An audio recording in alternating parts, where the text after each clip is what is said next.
Hello बच्चों, primary की पाठशाला में आपका स्वागत है।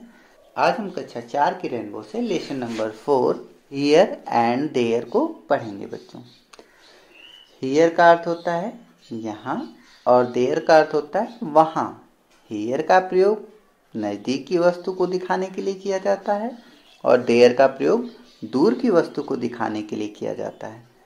ठीक है बच्चों, जैसे आप कि शिक्षक आपको बुलाते हैं कम हियर, यानी वो अपने पास बुलाते हैं, तो हियर का प्रयोग पास की वस्तु के लिए और देयर का प्रयोग दूर की वस्तु के लिए किया जाता है। ठीक है बच्चों, तो हियर एंड देयर पर आधारित इस पाठ को हम पढ़ते हैं। चलिए अपनी बुक खोल लीजिए और शुरू करते हैं। Neeta is a careless girl. Neeta is है एक केयरलेस लापरवाह गर्ल लड़की। नीता एक लापरवाह लड़की है। She does not keep her things at there proper places. She वह डज नॉट कीप का अर्थ होता है रखना, नॉट है बच्चों तो नहीं रखती है। हर थिंग्स अपनी वस्तुएं, एट देयर उनके प्रॉपर प्लेसेस, प्रॉपर का अर्थ होता है उचित, प्लेस स्थान, तो वह अपनी वस्तुएं उनके उचित स्थान पर नहीं रखती है ना बच्चों। आप भी कभी कभी क्या करते हैं, स्कूल से जाने के बाद अपना ड्रेस कहीं फेंक देते हैं, बैग कहीं फेंक देते हैं, और जब अगले दिन आपको आना होता है तो आप जल्दीबाजी में ढूंढते हैं, मम्मी को परेशान करते हैं, मेरा बैग कहाँ है, मेरा जूता कहाँ है, मेरा शर्ट कहाँ है ना। ठीक है बच्चों, तो ऐसा वह भी करती थी। Her mother is worried about her carelessness.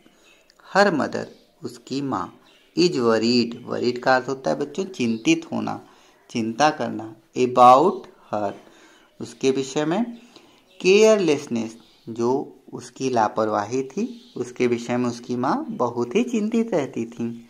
One day एक दिन, नीता की friend Mala comes to her house. Comes यानी आई, टू हर हाउस उसके घर पर। नीता बोलती है how are you Mala, how are you तुम कैसी हो। माला कहती है आई एम फाइन, मैं ठीक हूँ, थैंक यू धन्यवाद। व्हाट अबाउट यू, तुम्हारे विषय में बताओ। Neeta I am also fine, मैं भी ठीक हूँ।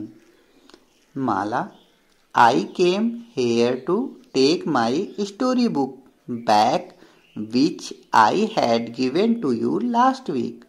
माला कहती है आई केम हेयर, मैं केम आई हूँ, हियर का अर्थ होता है यहाँ पर, टू टेक लेने के लिए, माई मेरी स्टोरी बुक कहानी की किताब, बैक का अर्थ होता है बच्चों वापस, विच आई हैड जो मैंने, गिवेन दिया था, टू यू तुम्हें, लास्ट वीक पिछले सप्ताह।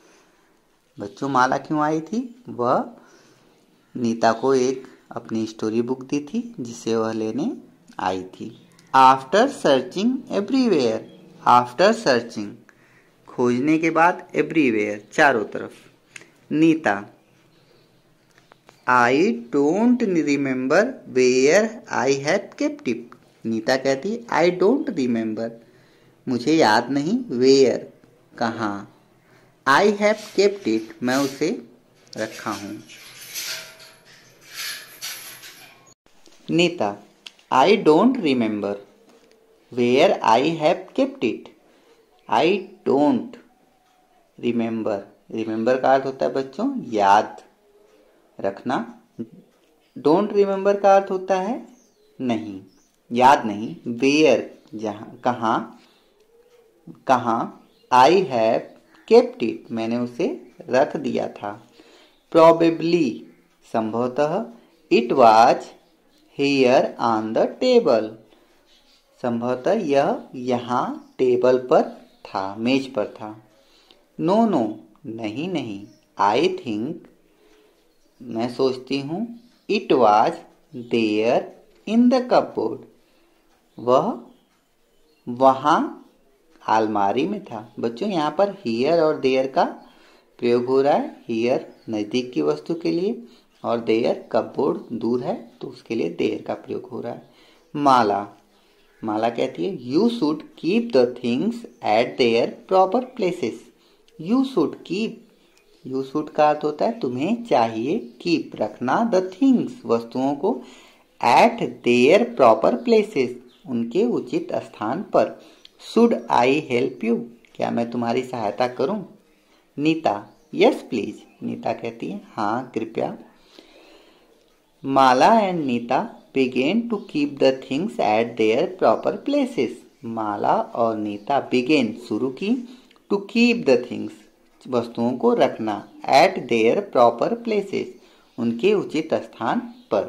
While they are arranging the things, Mala finds her story book in the cupboard. While जब they are arranging the things वस्तुओं को अरेंज कर रही थी, क्रम से रख रही थी, माला फाइंड्स हर स्टोरी बुक, माला अपनी स्टोरी बुक कहानी की किताब पा गई, इन द कपबोर्ड अलमारी में। Meanwhile Neeta's mother's enters the room. Meanwhile तभी, Neeta's mother enters the room, Neeta की माँ रूम में आती हैं। नीता, माँ सी माई रूम, मम्मी या माँ मेरा रूम देखिए। मदर, माँ कहती हैं ओ गुड, बहुत अच्छा। Where is your blue bag, तुम्हारा ब्लू बैग कहाँ है, नीला बैग कहाँ है। Neeta, it is here on the table, यह यहाँ टेबल के ऊपर है। मदर पूछती हैं where is your blue frock, तुम्हारी नीली फ्रॉक कहाँ पर है। नीता कहती है it is there in the cupboard, वह है देयर वहाँ, इन द कपबोर्ड अलमारी में। बच्चों चित्र में आप देख रहे हैं कि अलमारी में फ्रॉक रखी हुई है। मदर कहती हैं where are your black shoes, तुम्हारे काले जूते कहाँ हैं। नीता कहती हैं they are here in the shoe rack, ये यहाँ जूते की अलमारी में रखे हुए। शू रैक का अर्थ होता है बच्चों जूते की अलमारी। मदर वेरी गुड, बहुत अच्छा। Neeta, you should keep small things here on the table and big things there in the cupboard. You should keep, तुम्हें रखना चाहिए, स्मॉल थिंग्स छोटी वस्तुएं, हियर यहाँ पर, ऑन द टेबल मेज के ऊपर, एंड और बिग थिंग्स बड़ी वस्तुएं, देयर वहाँ, इन द कपबोर्ड अलमारी में। ठीक है बच्चों, न्यू वर्ड्स हैं, न्यू वर्ड्स को पढ़ लीजिएगा।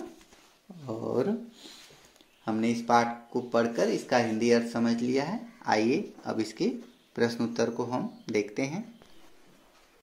बच्चों पाठ पर आधारित कुछ कंप्रिहेंशन क्वेश्चंस को हम हल करते हैं। Question number 1, answer the following question. A, what kind of a girl Neeta was, Neeta कैसी लड़की थी। इसका आंसर है Neeta was a careless girl, Neeta एक लापरवाह लड़की थी। How did Neeta keep her things in the beginning, शुरुआत में नीता अपनी चीजें कैसे रखती थी। आंसर इसका है Neeta kept her things here and there in the beginning. Question number C, what was Neeta searching for? Answer, Neeta was searching for Mala's story book. Neeta माला की स्टोरी बुक को खोज रही थी। Question number D, where did Mala find her book? Answer, Mala find her book in the cupboard. Question number E, why is it necessary to keep our things at their proper places? यह आवश्यक क्यों है कि हम अपनी वस्तुओं को उनके उचित स्थान पर रखें। उत्तर है if we don't keep things properly then at the time we need them we don't get them. Keep things in their proper place is a good habit. यदि हम वस्तुओं को उनके उचित स्थान पर नहीं रखेंगे तो जब हमें आवश्यकता होगी वह हमें नहीं मिलेगी। और वस्तुओं को उनके उचित स्थान पर रखना एक अच्छी आदत है। ठीक है बच्चों, आपके क्वेश्चन आंसर के बाद वर्ड पावर में देखते हैं। The words in the toffees describe something or someone in the story. Write their names in the blanks provide below. जो टॉफ़ी बनी है इस पे कुछ शब्द लिखे हैं जो आपके पाठ से संबंधित हैं, तो आपको नीचे वाली टॉफ़ी में उसका नाम लिखना है। पहला है केयरलेस। केयरलेस बच्चों कौन था? नीता। नीचे वाली टॉफ़ी में आप लिखेंगे नीता। अगली टॉफ़ी में ब्लू लिखा है। ब्लू बच्चों क्या था? Frock.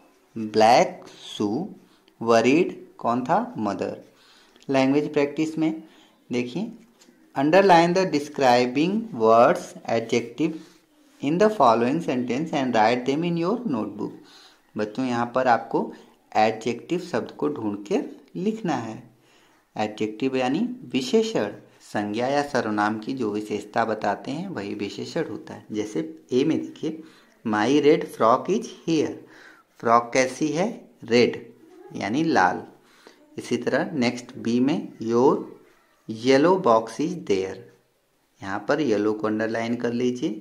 C, a fat man is here. आदमी कैसा है? मोटा है, तो यहाँ पे फैट को अंडरलाइन करिए। D, a thin man is there. एक पतला आदमी वहाँ है, आदमी कैसा है? पतला, तो थिन को अंडरलाइन करिए। E, my black goat is here. मेरी काली बकरी यहाँ पर है, तो ब्लैक को अंडरलाइन करिए। Your white ox is there. तुम्हारा सफ़ेद बैल वहाँ है, तो वाइट को अंडरलाइन करिए। Second, fill in the blanks using here and there. A, can you go there. क्या तुम वहाँ जा सकते हो? तो यहाँ पर देयर भरेंगे।